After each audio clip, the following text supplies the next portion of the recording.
दादा गुरुदेव श्री नंदीराज जी भगवान गुरुतुल्य श्री स्वामी जी महाराज के चरणों में मेरा शत शत कोटि कोटि प्रणाम स्वीकार हो। मेरे भगवान जी के चरणों में विराजमान आदरणीय सतमंडल एवं मेरे प्रभु के प्यारे प्रेमी, आज आप सभी बड़ी दूर दूर से आकर अपने गुरु भगवान के चरणों में श्रद्धा के फूल चढ़ाने आए हैं। श्रद्धा के सुमन गुरु भगवान तभी स्वीकार करते हैं जब साधक के शिष्य के मन में प्रेम, श्रद्धा और अपने गुरुदेव की बताई हुई मर्यादा, उनकी बताई हुई राह पर जब हम चलते हैं, क्योंकि गुरु की महिमा बहुत बेहद है। कितने समय से ही आप सब महापुरुषों के मुखारबिंद से गुरु की महिमा सुनते हो। गुरु की महिमा अनंत है, अथाह है। सतगुरु कौन है? जो हमारे हर प्रश्न का, हर सवाल का जवाब है। सतगुरु कौन है? जो हमारे जीवन की हर मुश्किल की, हर मुसीबत की राह है। सतगुरु कौन है? मार्गदर्शक है। गुरु कौन है? प्रेम का स्वरूप है। गुरु एहसास है। गुरु हमारे जीवन का चमत्कार है। गुरु सब ज्ञान का भंडार है। क्योंकि ऐसा कोई शब्द ही नहीं, ऐसी कोई रचना ही, ऐसा कोई ग्रंथ ही नहीं जो गुरु की महिमा से पूर्ण हो सका।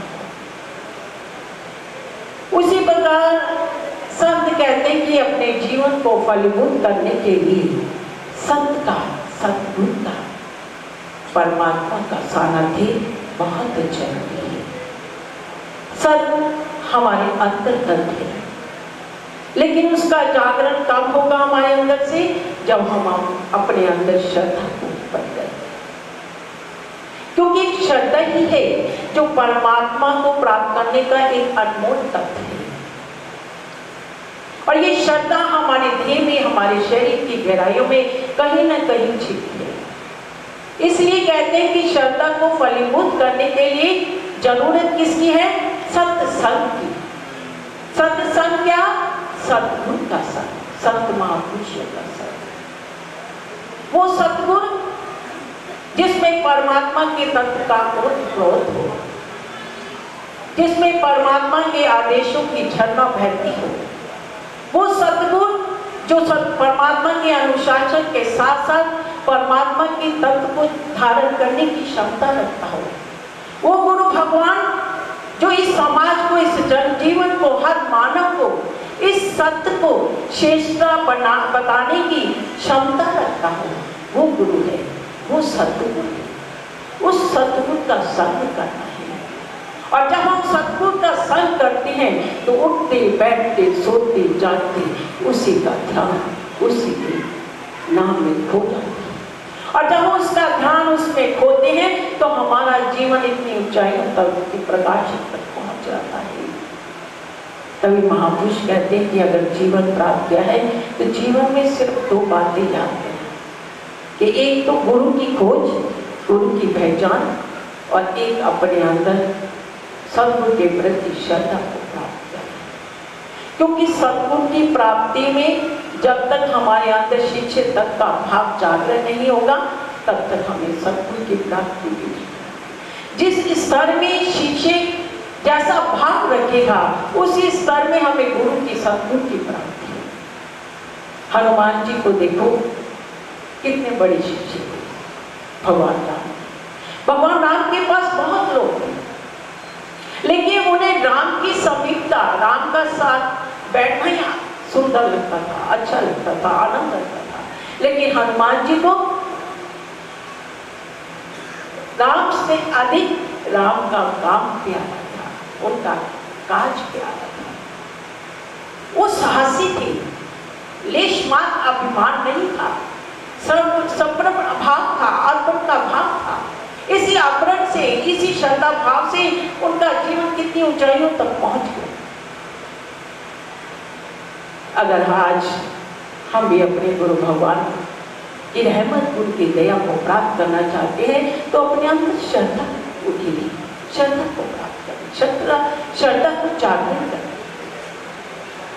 क्योंकि श्रद्धा एकदम नहीं बनती, कई वर्ष लगता है श्रद्धा बनाने। कई बार होता है हम गुरु दरबार में जाते हैं, साधक और शिष्य बन जाते हैं और हम सद्गुरु, आज तो कोई परीक्षा नहीं है, पहले कितनी परीक्षा होती थी शिष्य, और जब वो गुरु परीक्षा लेते हैं और जो शिष्य घबरा जाते हैं गुरु की परीक्षा से, तो दर छोड़कर चले जाते हैं, जीवन डामाडोल हो जाता है। और जो शिष्य गुरु की शरण जाकर उनकी परीक्षा को अपनी कुर्बानी से पार कर लेता है, तो क्या होता है, गुरु की सारी रहमत, सारी दया उस शिष्य पर उतर जाती है, उसकी रहमत, उसकी दया उस पर हो जाती है, क्योंकि गुरु तो सतगुरु तो कृपा रूपी जल बहाते चले जाते हैं।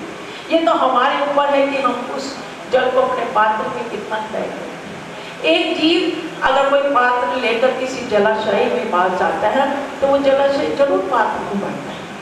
अगर हम भी अपने मन रूपी पात्र को अपने सद्गुरु की शरण में खाली लेकर जाएंगे, लेकिन क्या पात्र कब भरेंगे, जब हमारे अंदर श्रद्धा है, प्रेम है।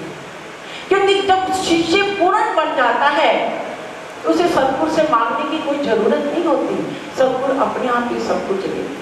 विवेकानंद जी को देखो, उन्होंने रामकृष्ण पंत से कुछ मांगा नहीं था, उन्होंने सब कुछ दिया।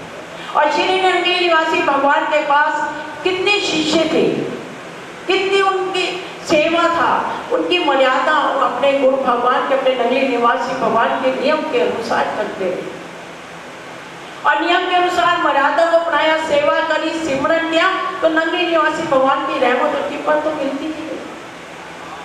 आज स्वामी जी की याद में हम बैठे हैं, उन्होंने भी अपने आप को अर्पण कर दिया नंगली निवासी भगवान में, सेवा और सिमरन के अधिक कुछ नहीं था उनके पास, सरल था जीवन, एकदम सादगी था, मर्यादा को अपनाया, उनके नियम को अपनाया, तो अपने गुरु भगवान की रहमत को प्राप्त किया। और फिर भाई जी उनके साथ रहे तो उन्होंने भी अपने गुरु भगवान की रहमत को, दया को अपनाया।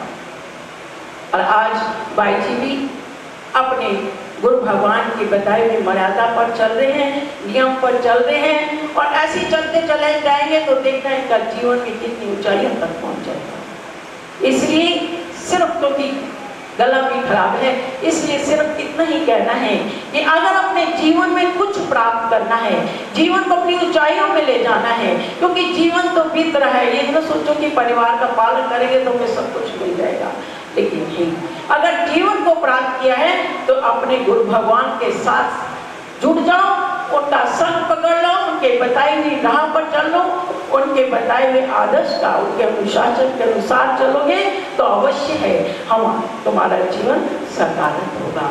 इसलिए गुरु के बिना हमारा जीवन अधूरा है। इसलिए गुरु के साथ जुड़कर, उनके बताई हुई राह पर चलकर अपने जीवन को पूर्ण करो। बोलो गुरु भगवान की जय।